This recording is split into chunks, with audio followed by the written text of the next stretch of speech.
Big news day for the Houston Texans. It is SNL. Landry Locker, Cody Stoots with you for the special reaction to the final injury report. We start out the morning with some a break for the Texans. Evan Ingram not going to play for the Jags. Hasn't been healthy all year. Hasn't played since week 2. A tight end that last year was 4th in the league in receptions. Led all tight ends. Only Amon-Ra St. Brown, CeeDee Lamb, Tyreek Hill had more receptions than Evan Ingram last season. He is not going to play. So that was kind of an early break for the Texans. Don't necessarily think that impacts their approach to the game, but pretty decent break for the Texans, given the fact that he was Trevor Lawrence's top target last year. Yeah, it's one of the only bits of injury news that was going the Texans' way up to that point all week long. And then they got some more injury news that kind of went their way a little bit. And then you walked out to the practice, and it was inside NRG, and you saw Joe Mixon. Joe Mixon on the field. Joe Mixon looks like he's going to try to go. We haven't seen him since Chicago. Joe Mixon on the field. That's the good news. Also, Nico Collins on the field. I never really suspected that Nico Collins' status was in doubt. I saw a lot of people kind of pushing that. Didn't look at him on the practice field. And I said so on the night stream and think he looked like a guy that wasn't going to go. But Nico and Joe Mixon, looks like both those guys are going to go. I was worried about Nico because showing up limited with a hamstring on a Thursday is the exact same thing that happened the very last time Dameon Pierce practiced. But Nico was out there. He was a full go. I mean, he was out there running routes in the end zone, doing all sorts of different things that the wide receivers were doing. Nothing that looked like it was bothering him. So maybe a little precaution there with the Thursday injury report. He was good to go. And then Mixon, he's tough as nails, man. So I feel like him practicing at all means that he's going to go. That's my feel on Mixon. Well, I mean, he wanted to go against Chicago. I mean, he was right back there on the field, and even after he never returned, I mean, he was basically putting on a Lance Armstrong workout on the side, trying to get back in. So yeah, I think Joe Mixon, and I do wonder. With Mixon, I don't mean this as an insult to him, but he did it last year with Cincinnati where he was very reliable despite the fact their season became a lost cause once Joe Burrow got hurt. And this year, I think maybe giving him an extension kind of helps. I think he's still cut from this cloth, don't get me wrong, but I think giving him an extension and giving him that stability means that he's a dog and he's going to try to play no matter what. But I do think that probably elevates it a little bit, especially when you're a running back at 30 and you don't know how much more time you have left in the league. That's not a bad theory. I mean, does Joe Mixon want to risk his body and risk something popping up and hurting him for a longer amount of time if he's not taken care of, if he doesn't feel like the organization wants him? I mean, we don't have to find out because the organization signed him and he's signed up for the next few years, and he seems pretty happy about that contract. And he seemed pretty happy to be back on the field, and so did the team to have him back out there. And Laremy Tunsil said it was the juice they needed for Joe Mixon being back out there. Yeah, I missed that question. I really wasn't that interested in that one, but yeah, that one got thrown out there, underhand. But yeah, he is out there. Joe Mixon, no Dameon Pierce. Dameon Pierce not, and that's no surprise. We kind of knew that Dameon Pierce wasn't going to go this week. So no Dameon Pierce either. Now, here is the interesting news. Jimmie Ward not at practice, and Jimmie Ward's officially been ruled out. So this is interesting because we know what this means. It's not like a speculatory thing where we'll talk about Tank Dell in a second, but this means we're going to see more Kalen Bullock, which a lot of people seem to be begging for anyway. So we'll definitely see more Kalen Bullock. What does it mean? Like, is there a snowball effect with the safeties? We'll have to see. But no Jimmie Ward, no Evan Ingram. You can kind of say this is canceled out. Now, I will say this, though, and I think this is kind of like this is long-term and we're kind of getting ahead of ourselves. You can talk about how this impacts the actual game. I consider it somewhat of a cancel out, especially with Ingram being out. And now we get a look at Kalen Bullock. But what was the biggest concern about Jimmie Ward heading into the season? Like we know what it was and what's been a concern for Jimmie Ward for a large portion of his career. He's already banged up. So yep. you gave him the extension. On one hand, you gave Mixon the extension. Mixon's out there. Jimmie Ward, a little bit concerned about the age and everything. And Jimmie Ward already banged up, and we're 4 games into the season. I mean, we're talking about a guy who's been in the league for over a decade. So it's inevitable that happens, but it's already happening. The biggest concern kind of appearing for Jimmie Ward. Yeah, this was one of the times where we don't predict injuries, but if a guy has a lengthy enough injury history, we talk about how it is essential that he stays durable, and Jimmie Ward hasn't in a Texans uniform, and he's set to miss his first game, and we'll see if he's back for the Buffalo affair next week. But this means more Kalen Bullock, it means more Eric Murray, and it means more MJ Stewart in the safety role and not in the special teams role that he primarily plays for this team. I mean, they already played Bullock a lot last week, played him more than he had the previous couple of weeks, but this means more Eric Murray, and I will be interested to see, because Bullock was not in there to replace Ward. Bullock was in there to replace Murray. And so they had Murray and Bullock do the same thing. They kind of step back, they play center field, make everybody else right. Who's doing Jimmy's job now is my big question with the safeties. Is that Eric Murray? Do they trust Bullock to do that? Would they let Petrie do Jimmy's job and then have somebody else do Petrie's job? Like there's a couple of moving parts here when it comes to this defense and how they play defense that I am interested to see how they approach Jacksonville on Sunday. See, I don't look at Jalen Petrie's position as a position that is just kind of this guy replaces what Jalen does. I look at Petrie's role and Petrie's position, and it is SNL, Landry Locker, Cody Stoots with you. Be sure to subscribe, 4 o'clock every Friday, 9 o'clock Tuesday through Thursday, and then Mondays, 8 o'clock, 8 to 10 for Reaction Monday, and subscribe to each of our channels individually. But I don't look at that. I don't look at that as like a position. I look at that as an adjustment to a skill set and putting a player in a prime position. So if Petrie does go back, and let's say that they need him back to play more traditional safety, I almost think that means that we see Hewitt or Hansen or someone like that, and we see traditional 3 linebackers. I don't think they try to say, hey, MJ Stewart, go do what Jalen does. I don't think that it works that way. I think this is an adjustment to what Jalen Petrie can do, not necessarily like a position that they just set in stone. Yeah, the only person that plays Jalen Petrie's position is Jalen Petrie. Correct. So, I mean, even if you wanted to bring Desmond King up from the practice squad, he doesn't do the same thing. It's very different. Miles Bryant can't do what Jalen Petrie does. So I'm with you. It'd be a linebacker, or it would be your traditional nickel cornerback, not playing the way that Jalen Petrie plays, which is sort of linebacker, sort of cornerback. Will Anderson said he has a condo with the defensive line. I'd like that comment for a couple of weeks ago.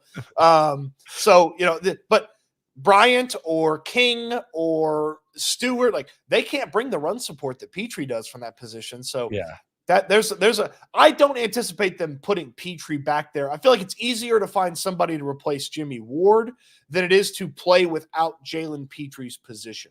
Yeah, and the other thing is, and this is kind of nerdy, but I mean, if you're here, you're probably pretty nerdy about the Texans, or you're just trying to get the scoop of what's going on with them. I do wonder like what the active roster looks like, because do you proactively try to bring in a nickel guy? Because Jalen, if your goal is to keep Jalen away from traditional safety, and you want him in that role, by default, he's up closer to being a traditional safety. So does that mean, like you just said, that we see Desmond King active, or we see something like that? I think that's like another element of it, and we're getting in the sticks. But I do think that is something to look for. I don't think we're getting in the sticks. This is how they play defense. They play defense with. I mean, Petrie's played nearly 100% of the snaps.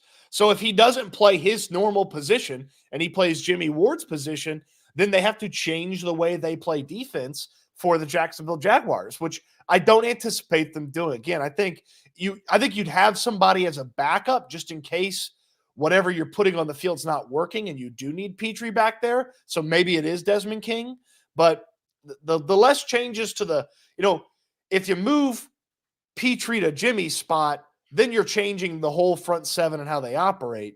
if you just put somebody else in Jimmy's spot, the front seven stays the same and somebody plays Jimmy's job. Yeah. And it's going to be wild to see. And it's going to be interesting to see what they do. And I mean, let's just be serious. There's some things, sometimes you look at injuries and it's like, damn, that's a tough break, man. Oh man, this guy got hurt, man. That sucks.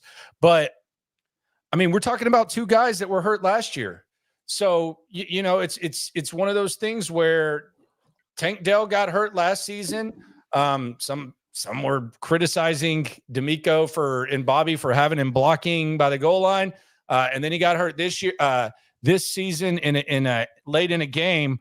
So it's 2 years with Tank Dell and you're having to figure out what to do without Tank Dell, and the same thing with Jimmie Ward. So it's just kind of one of those things. I don't know that you can consider this just bad luck and injuries piling up. This is just kind of more of the same with what we've seen from those two guys, and we'll see how serious it is. Yeah, Mixon was bad luck. He got hip drop tackled, hurt his ankle, and he missed the game. Like, that was bad luck. That's one of the most durable running backs in football over the past 5 seasons. Tank Dell getting hurt. I mean, he gets hurt. I mean, he missed time before the leg broke. I mean, it was a concussion, but he missed time. But he missed time before he broke his leg. And then Jimmie Ward, in and out of the lineup last year throughout the course of the season. And then, I mean, even when Dameon Pierce gets hurt, Dameon Pierce misses a lot of time. His rookie year, he got hurt. He was done for the year. I know he maybe could have played, but I don't know that he'd have been effective. It's like, even when Pierce gets hurt, he misses a lot of time. And so we're not going to see him this weekend, despite what people might have reported. So I am interested to see, because if they keep things from an offensive standpoint, like we talked about replacing Jimmie.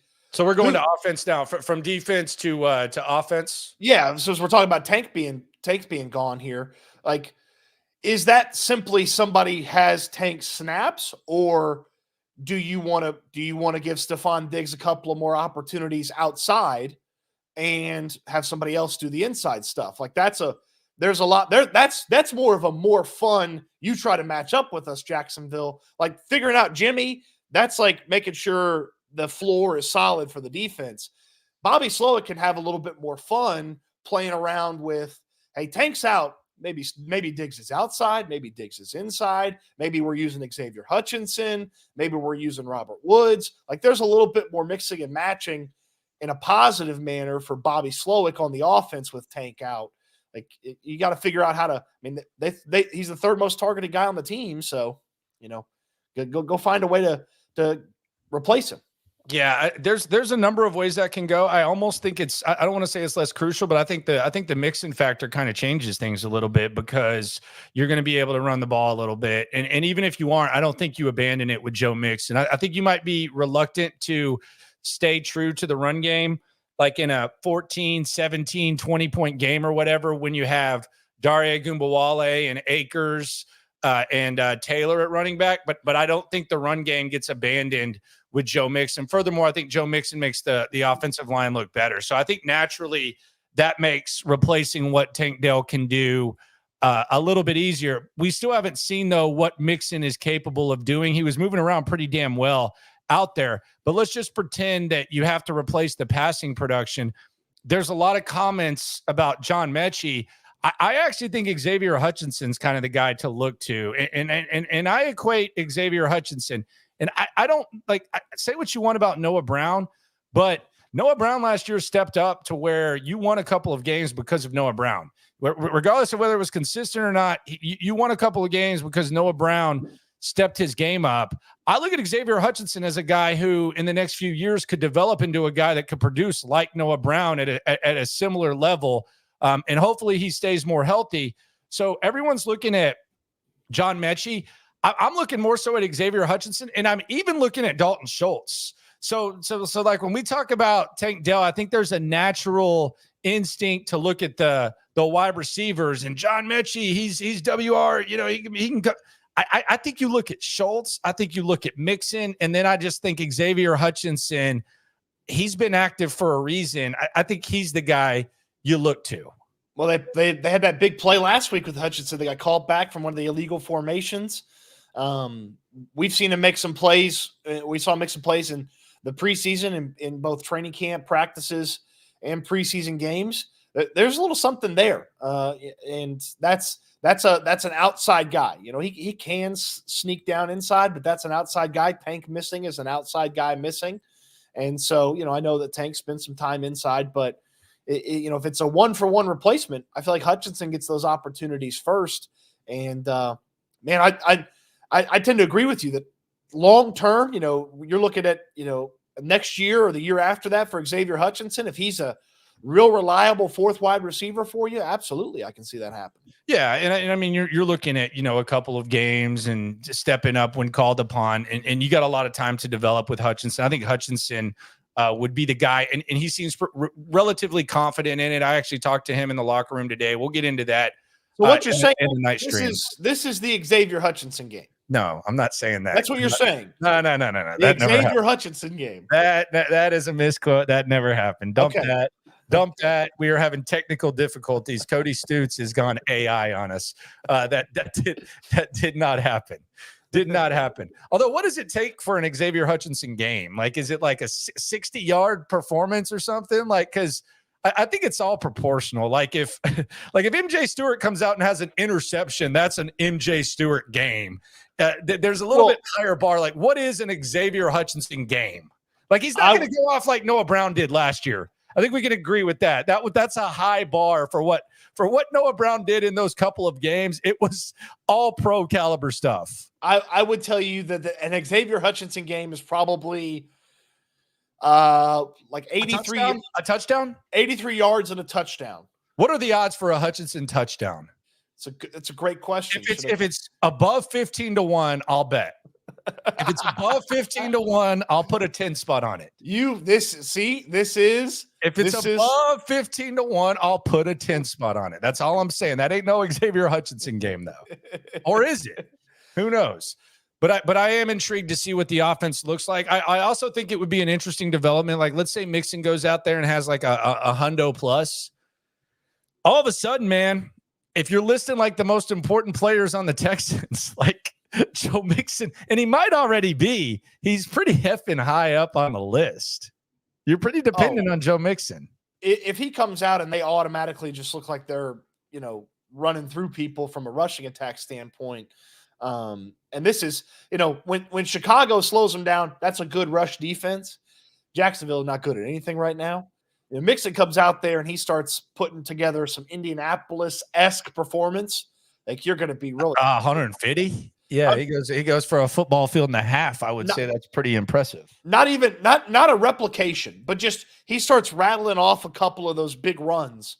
6-7 yards. I mean, my God, they had a 9-yard carry last week, and that was about it. That was probably the extent of their rushing last week. So, if Mixon could go out there and get you 5-6 a pop a couple of times a drive, you're feeling pretty good about the situation. Raphael swarming the super chat. You ain't never hate. Swarm. If the O-line looks bad again, O-line coaching change. I think you guys mentioned before that you had concerns about our O-line coach. I don't have concerns about the O-line coach. I'm tired of talking about O-line coaches. That's more so me. Cody's the one that loves Chris Strausser so much. Any O-line coach, this is this guy right here. He loves O-line coaches. This guy. That's not true. They're not going to change an O-line coach mid-season. No. Yeah, but I would look in the offseason. I would tell you that's probably going to happen. Yeah, well, we'll see. I mean, we'll see how they bounce back. Unless look, that's one thing that when I let my mind wander that perhaps Nico Collins was going to miss the game. I thought, okay, how do you fix that? I was like, okay, well, maybe Diggs has like a superstar day, or somebody steps up if Nico's not in the game. And then how I thought about it, I was like, the way you would play a game without Nico Collins is you'd hope the 5 guys figured it out on the offensive line and you just beat the other team up, and you'd figure it out that way. Like if they bounce back on the offensive line this week, like the confidence level for this team goes way higher than it was that 24 hours after Minnesota. Shout out to Raphael. He kind of says he's not in for O-line coaching discussions. Well, you and Cody can't hang out. He says, but this O-line looks worse than last year. Does it? Like, doesn't it look kind of similar? Well, They allowed they let CJ Stroud get crushed for 2 games, and then they didn't allow a sack in the 3rd game or something like that. Yeah. I get, I mean, maybe it does look worse. Maybe you're right. They were rotating guys in and out last year. Like it was, remember they played like 5 different offensive lines. I thought it was more than that. Like, well, I'm talking about like 5 different offensive lines in the first 6 weeks. Oh yeah. Yeah. So here it is. Stroud got sacked 11 times in the first 2 weeks, and then he did not get sacked again until New Orleans. Yeah. They picked it up a little bit. Dell was a big part of that. But then they didn't have a clean sheet the rest of the year. Yeah, they did not. So we'll see. But on defense, it's going to be really interesting. And then on offense, what is your biggest source of optimism, and what's your biggest source of pessimism for the Texans heading into this matchup against the Jags? My optimism is I don't believe the Jaguars can stop them. So I feel like there's going to be, even if the O-line's just average, like they were bad last week. If they get to average, it should be a really nice offensive day for the Texans. Nico Collins, if they try to play their typical style of defense against the Texans, it's going to be a huge day for Nico Collins. It's going to be a huge day for Stefon Diggs. The Jaguars probably had to drastically change how they want to approach things. They're missing cornerbacks. They're missing their top tackler. Like, it is a rough situation for Jacksonville. Oh, by the way, they stink. They're 0-3. Their pass rush is not consistent since they could use Aiden Hutchinson. Exactly. Since Josh Allen has changed his name, he's not as good. It's like that's what happens in the AFC South. Did he not learn from Darius to Shaq Leonard? Did you not learn that once you're one of the more dominant defensive players in the division and you change your name, you just completely fall off? I don't think he knew his recent history of AFC South guys. Josh Allen.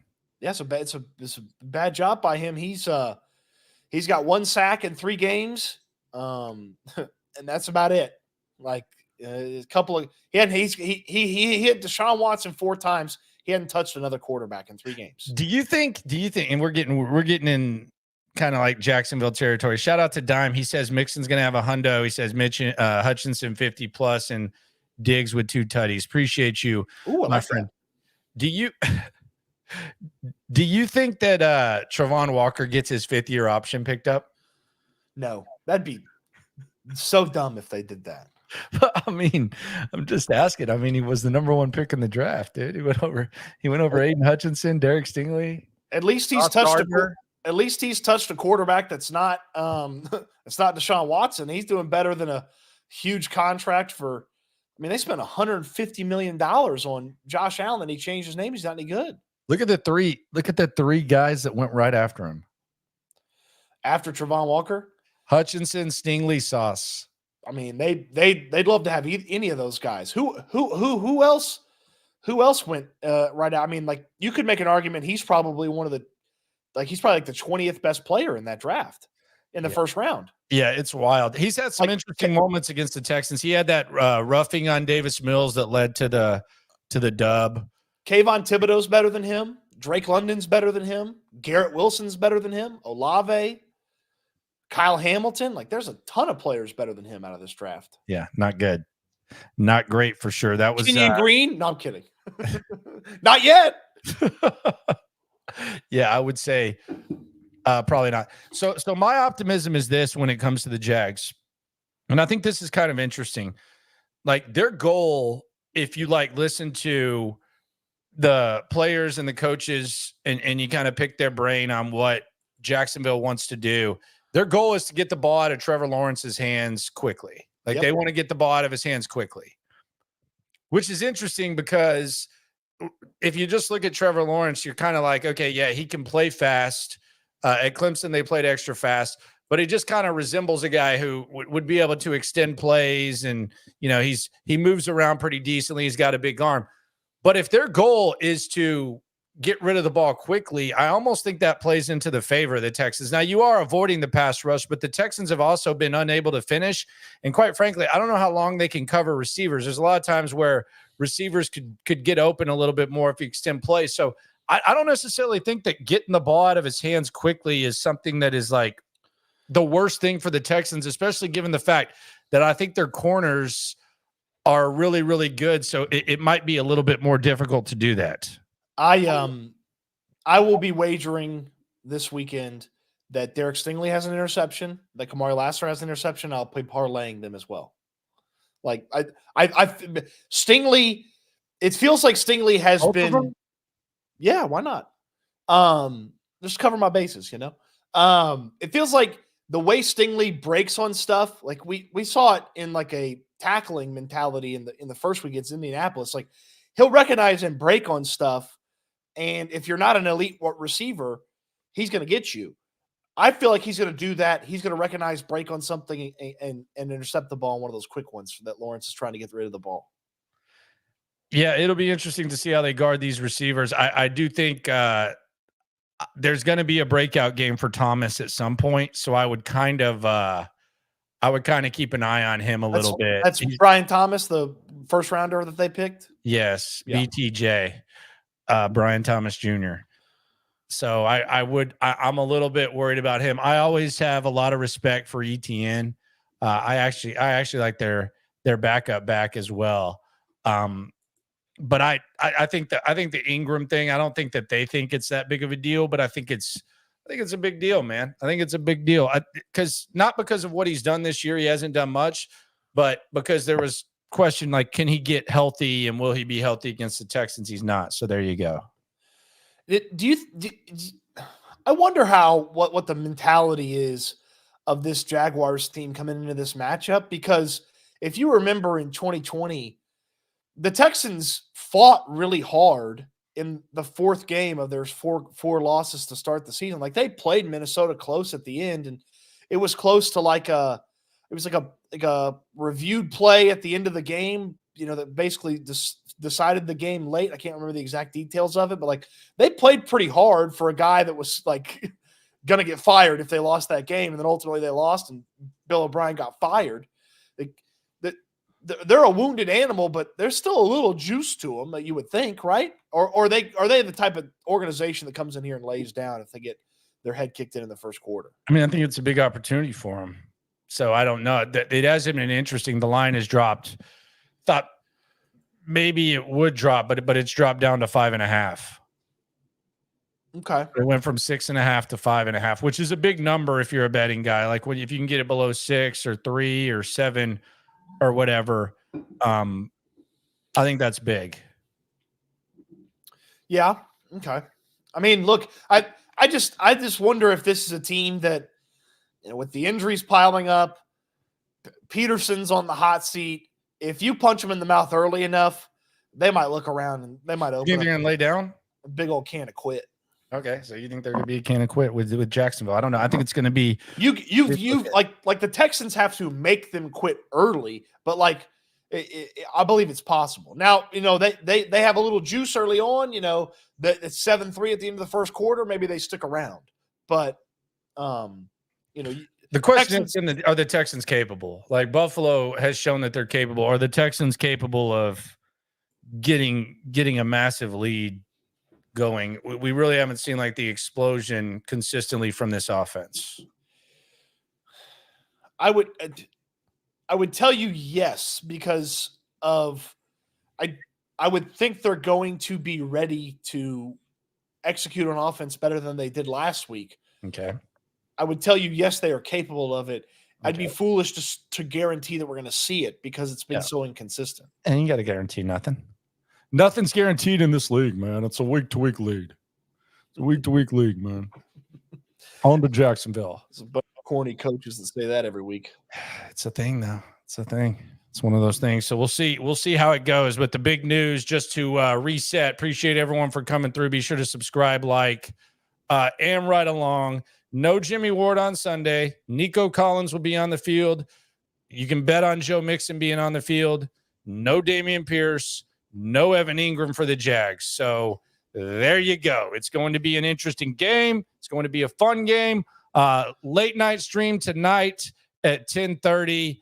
Cody's going to be doing his thing as well. Post-game show immediately after on my channel. Cody will have a post-game video as well, and then Reaction Monday at 8 a.m. You laid it out perfectly, man. We got a lot of fun stuff headed our way this weekend. It's going to be a good game on Sunday. Be sure to swarm the like button. Be sure to subscribe to all the channels, and always remember, when it comes to this Texan stuff, we're all in it together. Eat good, sleep good, be good, and we'll talk Texans again soon.